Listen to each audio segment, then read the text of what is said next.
Hello everyone, my name is Dr. Donut and in this video I wanted to discuss my journey through MRCP part 1. I attempted the paper in the May diet of this year and I was able to get a pass. This was my first attempt. In this video I'd like to share what worked for me and what didn't. I started preparing for this exam at the start of this year and I took about 6 months after my internship to sit down and just look at how and what I can do to prepare myself for this exam. The thing is that the reason that I decided to do 6 months was because I had just come out of my internship, which was quite hectic, and I decided it would be a good idea to let myself be at rest, not have to worry about my work and other things. And that's something I would advise. If you can have that time to yourself, it will do wonders for you. Let's get started with the basics.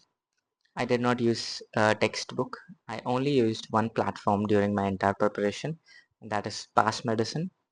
PassMedicine and PaceTest are the two majorly known platforms for MRCP Part 1 and Part 2. At the start, I watched a lot of videos on YouTube about people's experiences with both the platforms, and I realized that I preferred PassMedicine over PassTest, and that is what I went with. Across these 6 months, there was one thing that was kind of a important revelation to me that I understood as I started solving more and more questions. You're not expected to know everything.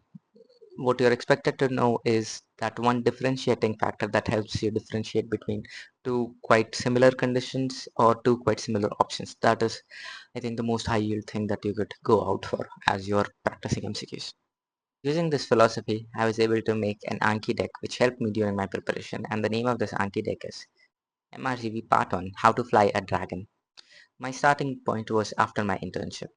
The starting point of my preparation was just after my internship was done with. What I would do was that I would sit down, open past medicine, and just go through the questions. That is what I did for the first few months. In the start, I had a very small goal. What I would do was I would do 10 to 12 questions a day. What I was trying to do at that point was to understand what is this exam all about. I think in hindsight that I spent a lot more time than I should have on the measly amount of questions that I did. But later I picked up my pace and I was able to do about 80 to 100 new questions a day. There were days where I did really good work. There were days where I couldn't keep up with my goal. There were days where I was sick. There were days when I was having trouble with my personal things. There were days when I was finding it difficult to focus. But the thing is, I kept my strategy very simple. I would open past medicine, I would start doing questions, and I would move on. Contrary to what a lot of people do, I did not buy any books for this. I did not sit down and go through a foundational course for this. Once I started browsing the internet looking for communities about MRCP Part 1, what I realized was there were a lot of people who would randomly message me and ask me to join a foundational course or something of that sort. I did not join any course because I realized it was much more important for me to be able to take control of what I was learning and at what time I was learning. And I think that was a good decision. Past medicine has more than 5,500 questions. As I said, I started with 10 to 15 questions a day and gradually increasing it to 50, 60. And at the height of my preparation, I was doing 100 to 120 new questions a day. I was learning how the question bank worked, how the questions were framed, and what was it that the examiner was asking of me as I was going through questions every single day. The important thing that I realized during this phase was that when I was focusing more on trying to be accurate, it kind of made me feel demotivated because the thing is that this exam does not require you to be a specialist in every disease out there. What it requires you to do is to have a basic understanding of things and an understanding of the high yield facts which are asked often repeatedly. In the start, I did not obsess over accuracy, but rather I was more focused about how much of the question bank I was getting done with. If I got a question wrong, I tried to understand what was that one thing that I could learn from the question. I would go through the explanation and try to pick out the most high yield point that I could and move on. If I got a question right, I would try to judge whether I got it right by proper reasoning or was it because of random sheer luck. And in both the cases, I would try to make sure that I got a single learning point from the question that I was working at. One of the things that I did was to make sure that the questions that I was doing were randomized, that they were not from the same topic or the same subspecialty. The reason that I did this was I realized that once I was doing the questions in the same topic, one after the other, my mind would kind of expect that whatever the next question is going to be was similar to the one that I've already done. And that kind of, in a lot of ways, made it so that I was not able to think out of the box while I was doing these questions. When you start solving the question bank by yourself, you too will realize that if you do the questions from the same topic, you might be able to guess the answer because of the topic that you are in. Making sure that I was doing randomized questions, every question that I solved was different from the one that I had previously done. I did this to simulate the experience that you get to have on the actual exam. Doing randomized questions also helped me to get through and understand what patterns were being repeated and what were the anomalies. The most important thing that I learned during this preparation was this idea of a differentiating factor. You don't need to know everything about every disease that you're studying.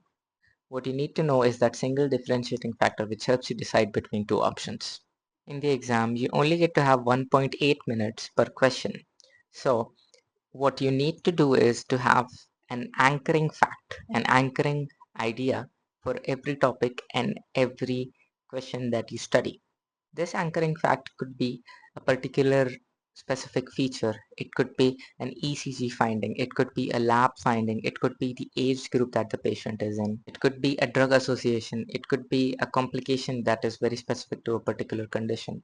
That one small detail can completely change the answer. So every time that I solve a question, I would ask myself, what is the anchoring fact? When you search for MRCP decks online, you would find that one of the most popular ones out there is this one called the Mo Saleh deck for MRCP Part 1. It's an enormous deck created by Mo Saleh, which contains about 14,000 cards, and this was made, I think, in 2021 or 2022. A lot of people found it very useful, but personally, I didn't find it to fit the style of study that I was aiming for.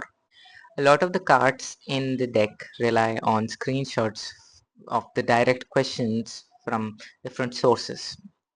Additionally, the size of the deck, being 14,000 cards long, is a lot more than the question bank at this point. There are more cards in the deck than there are questions to do.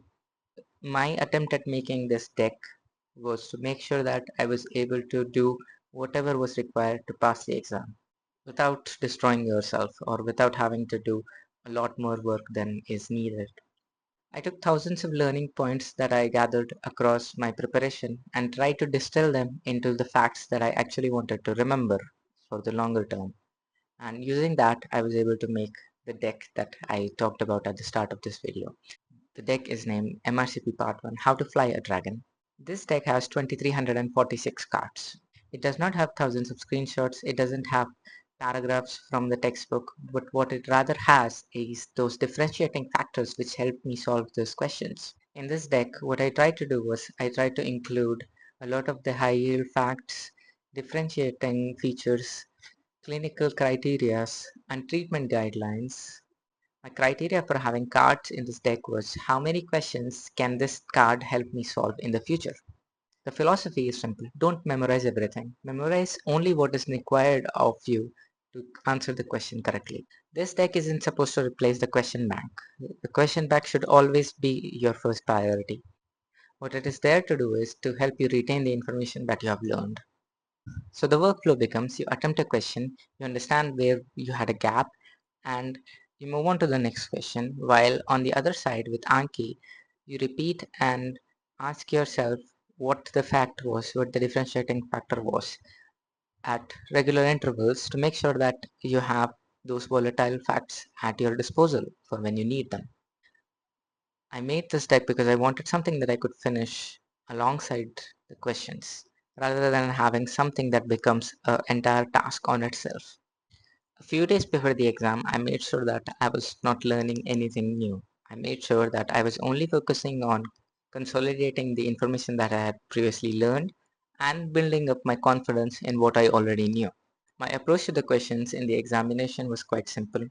I would go through the question, I would look at any of those anchoring details that I told you about, and I would try to let myself select an answer based on my first instinct. What I mean by that is, during the previous months where I was doing these questions and going through the cycles, I was trying to train the pattern recognition part of my brain. And that is what I was trying to use here.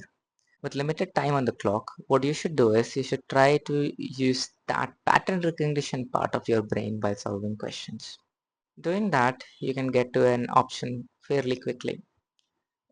One thing that I learned later on that kind of would have improved my performance was that you have to trust your pattern recognition.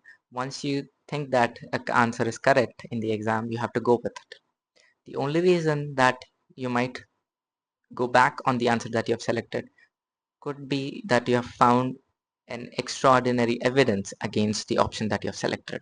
But most of the times you should trust yourself, and you should trust yourself enough to not change the answer once you have selected it, unless and until you find a concrete fact to change the answer. For the questions that I was not sure about, what I did was I tried to eliminate as many options as I could to increase my chances of getting to the correct answer.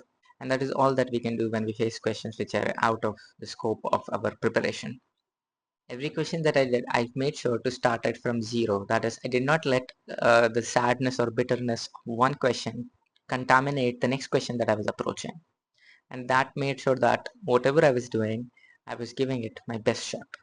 Just to reiterate, step 1, start the question bank early. Step 2, use randomized questions. Step 3, complete the question bank. Step 4, learn from your mistakes. Step 5, repeat your incorrect questions. Step 6, use Anki for revision and retention. Step 7, do randomized revision. Step 8, protect your mental momentum. And step 9, stop trying to know everything. If you want to use the deck that I've created, I put a link in the description to where you can purchase a copy of it. However, if you are in a position where you can't purchase it and would still like to have access to it, please leave me an email address at the address provided in the description. I'll send you a free copy. I never want someone's financial condition to be stopping them from accessing educational material, and I'm online almost all the time, so you'll get your copy very soon. So that is all that I have for this video. If you have any other questions, please feel free to drop them in the comments. I would like to hear your story. You could share things about yourself, about your journey here in the comments, or you could write me an email. And all the best.